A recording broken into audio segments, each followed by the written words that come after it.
I, 35 man, find myself in a situation I never imagined I'd be in. My ex-wife, Janice, 33F, and I were together for 12 years, married for 7.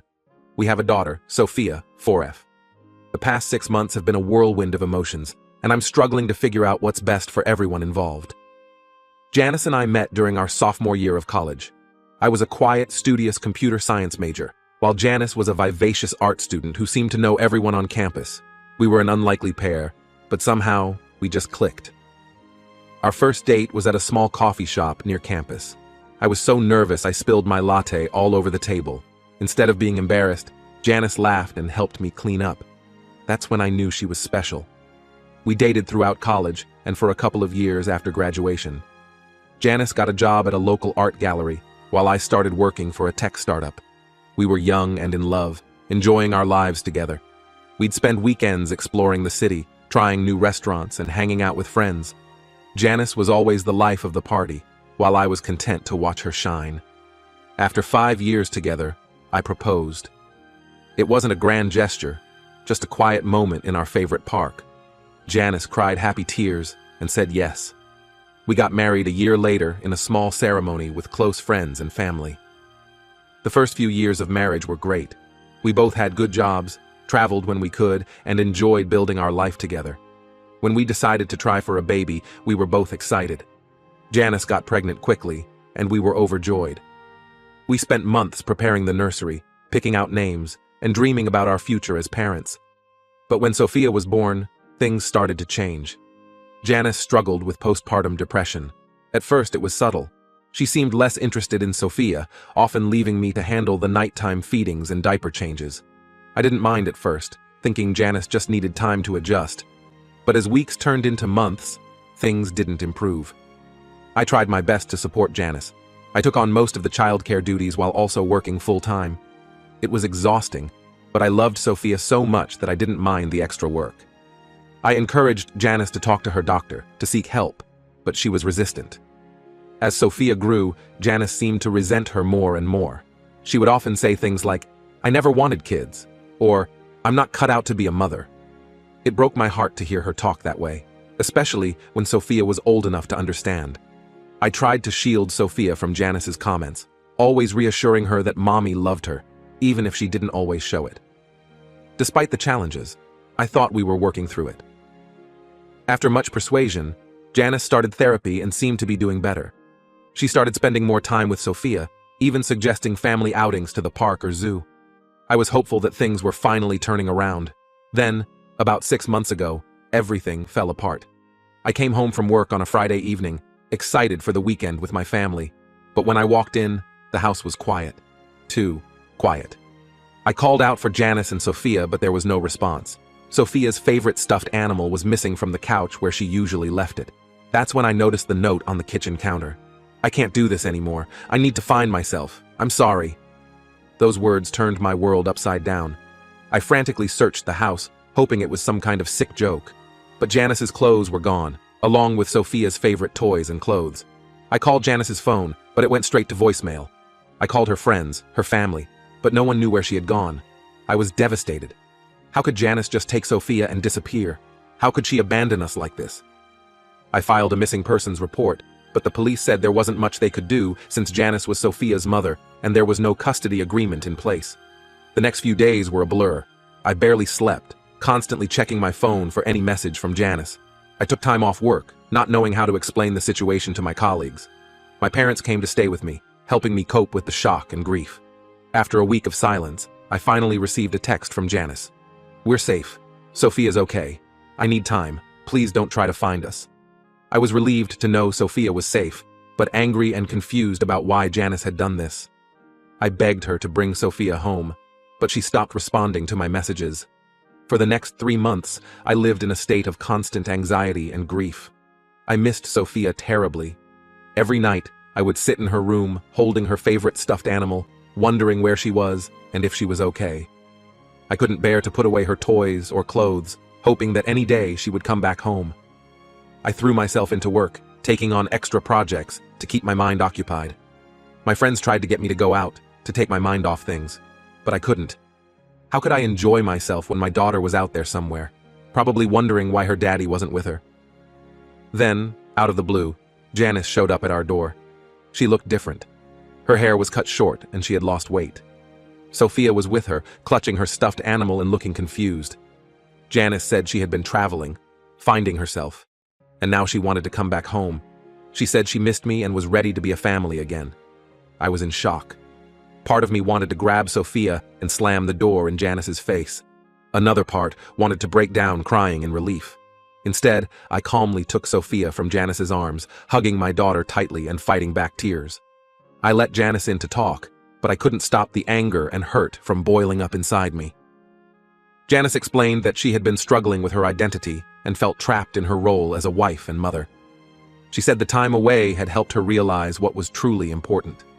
She had been staying with an old college friend in another state, working part-time at a local gallery while she figured things out. I listened to her, but I couldn't shake the anger and hurt.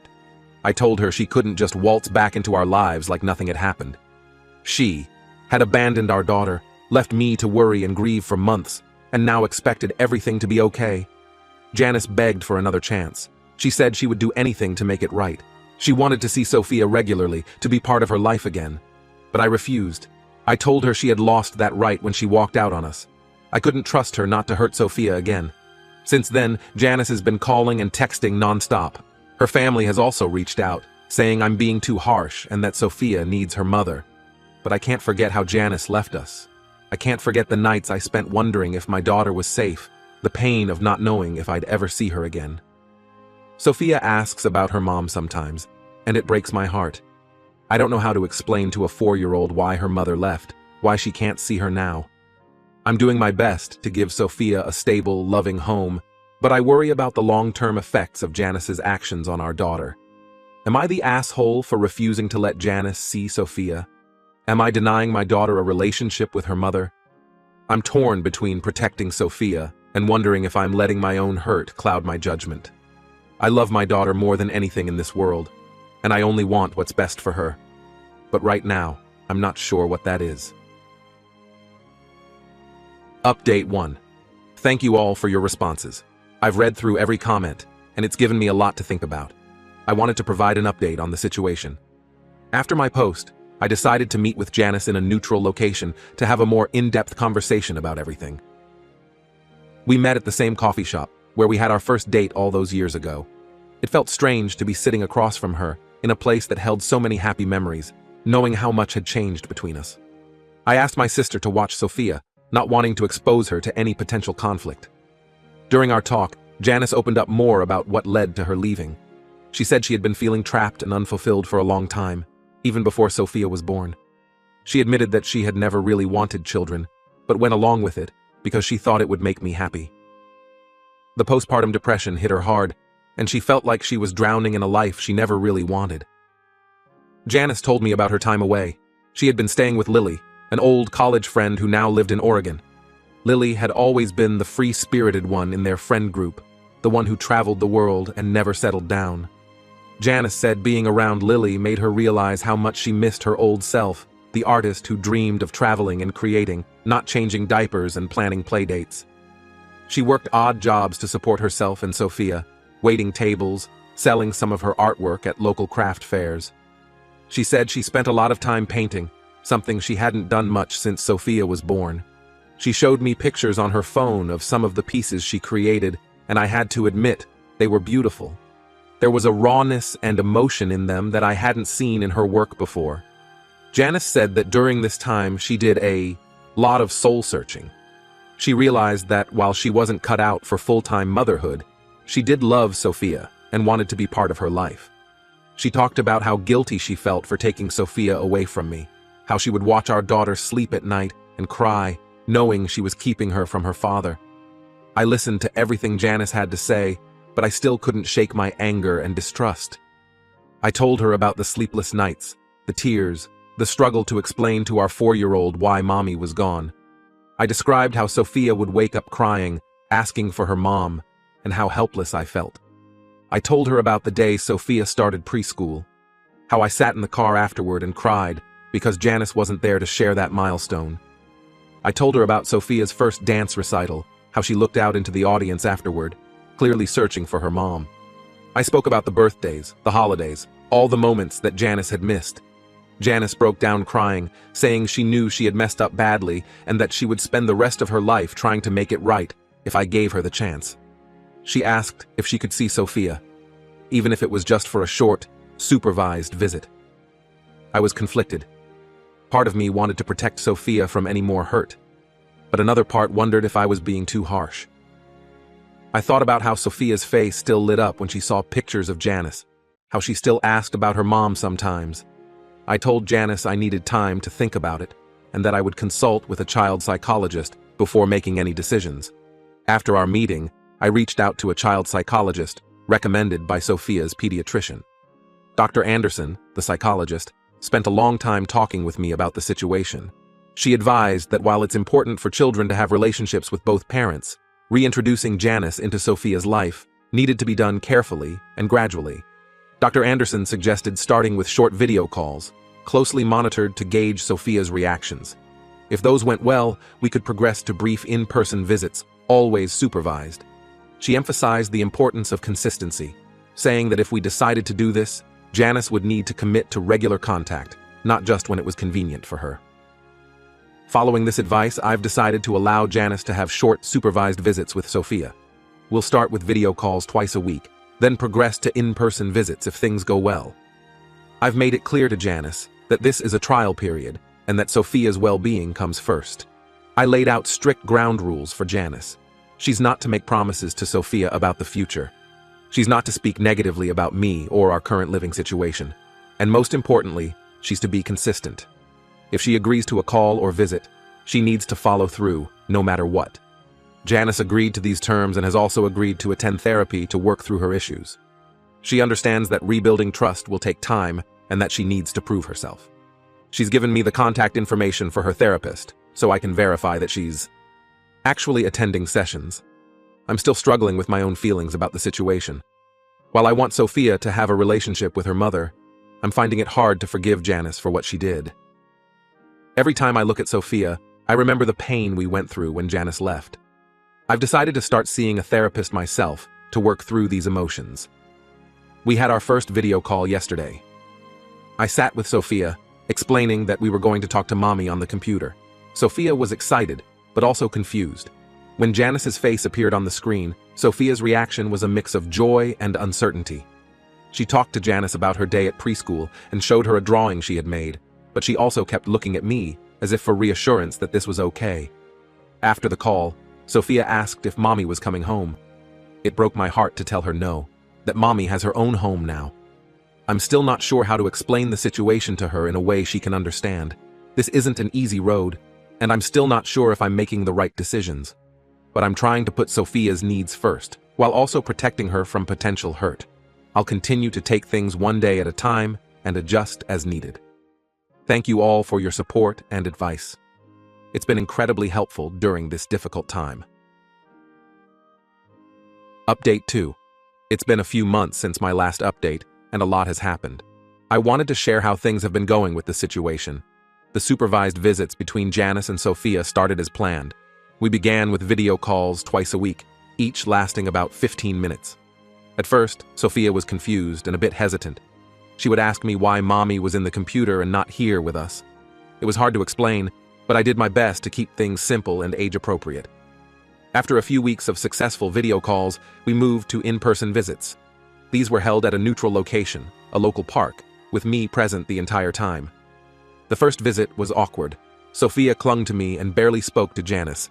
Janice tried her best, bringing Sophia's favorite books and toys, but Sophia was clearly uncomfortable. I remember watching Janice's face during that first visit. She looked heartbroken at Sophia's hesitation, and I could see her fighting back tears. Despite my lingering anger towards Janice, I felt a pang of sympathy in that moment. I could see how much she wanted to connect with Sophia, and how much it hurt her that Sophia was wary of her.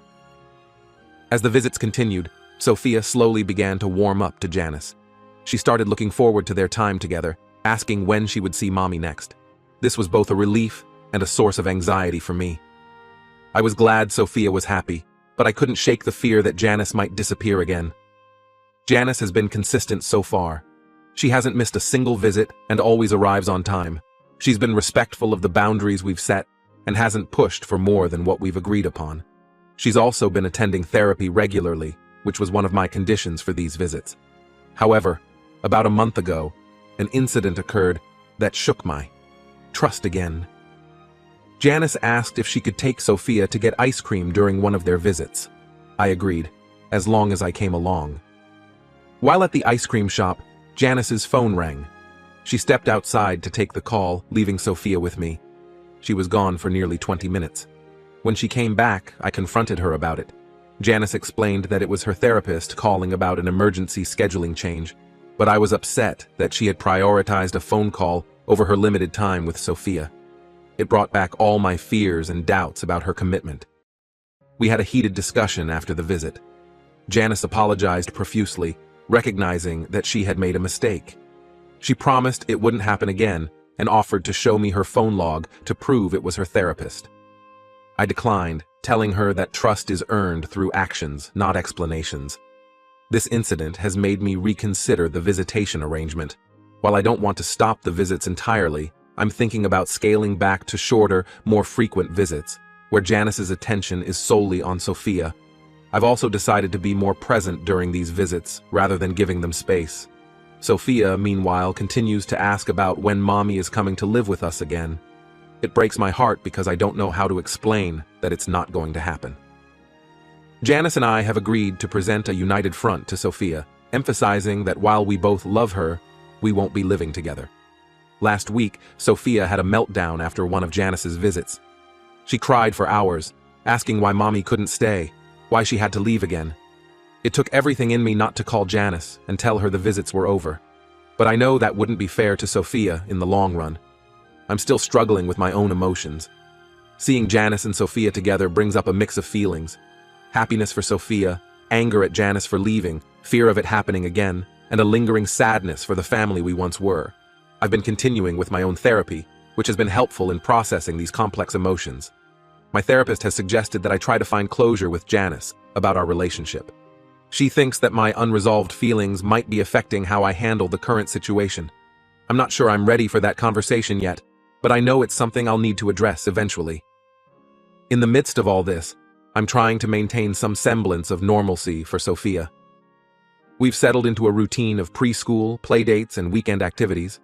I've been making an effort to spend quality time with her, taking her to the zoo, baking cookies together, and reading her favorite stories at bedtime. Last weekend, we went to a father-daughter dance at Sophia's preschool. As I watched her twirl in her little princess dress, I felt a mix of joy and sadness. Joy at seeing her so happy, and sadness that Janice was missing these precious moments. I found myself wondering if I was doing the right thing by keeping Janice at arm's length, or if I was depriving Sophia of these experiences with her mother. As we move forward, I'm trying to keep Sophia's best interests at the forefront while also protecting her and myself from potential hurt. It's a delicate balance, and I'm not always sure if I'm getting it right, but I'm doing my best to navigate this complicated situation one day at a time. I'm grateful for the support of my family and friends through all of this. My sister has been an amazing aunt to Sophia, often stepping in to help when I need a break. My parents have been supportive, though they're not shy about expressing their anger towards Janice for what she did. For now, we'll continue with the supervised visits, but I'll be keeping a closer eye on things. I want to believe that Janice is committed to being a part of Sophia's life, but I can't ignore the nagging fear that she might leave again. All I can do is take it one day at a time and hope that whatever happens, Sophia will be okay. Update 3. It's been about 6 months since my last update, and I wanted to share some significant developments in our situation. The visitation arrangement with Janice has been going relatively smoothly. We've settled into a routine of 3 short visits per week, always supervised by me. Sophia has grown more comfortable with these visits and looks forward to seeing her mom. However, she still gets anxious when Janice leaves, often asking if Mommy will come back next time. About 2 months ago, Janice approached me with a request. She had been offered a job in our city and wanted to move back to be closer to Sophia. She asked if we could revisit our custody arrangement once she was settled. I was hesitant, but agreed to consider it once she had been back for a while and proved she was here to stay. Janice moved back last month. She found an apartment not far from us and continued with the regular visitation schedule. Sophia was excited to have her mom nearby and would often ask to call her between visits.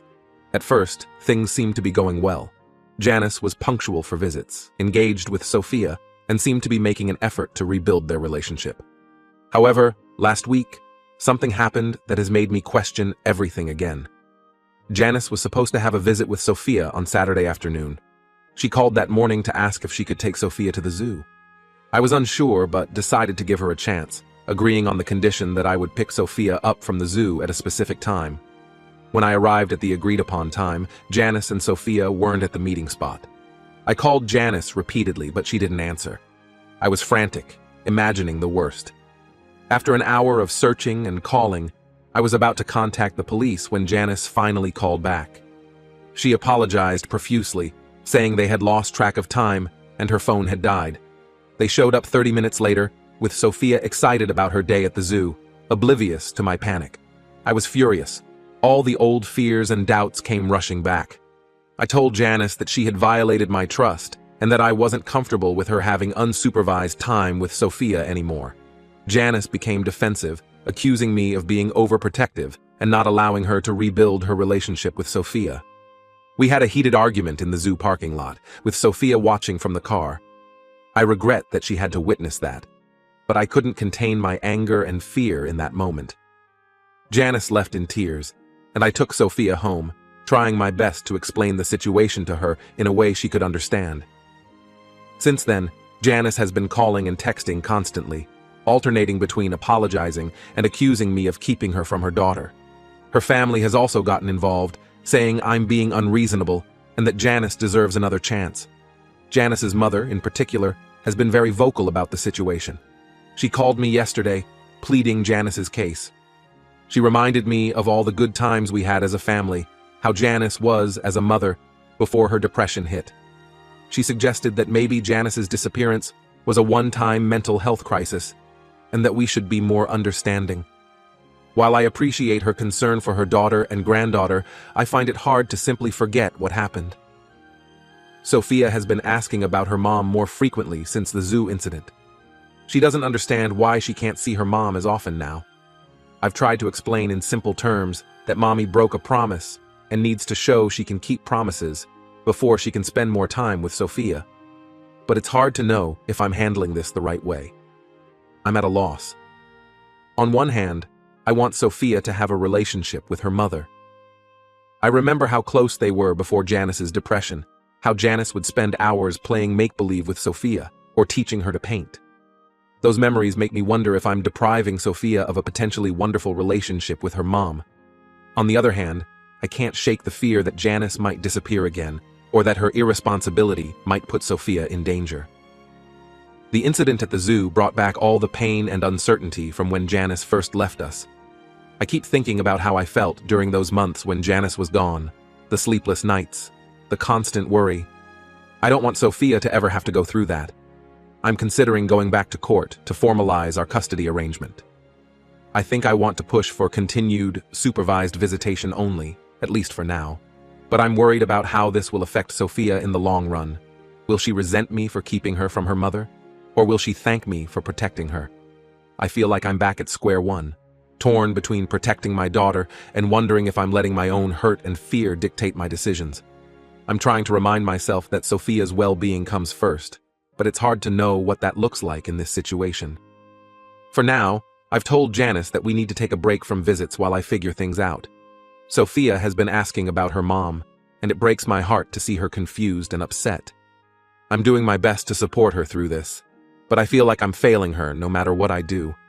I'm not sure what the right path forward is, but I know I need to make some difficult decisions soon. I just hope that whatever I decide, it will be what's best for Sophia in the long run.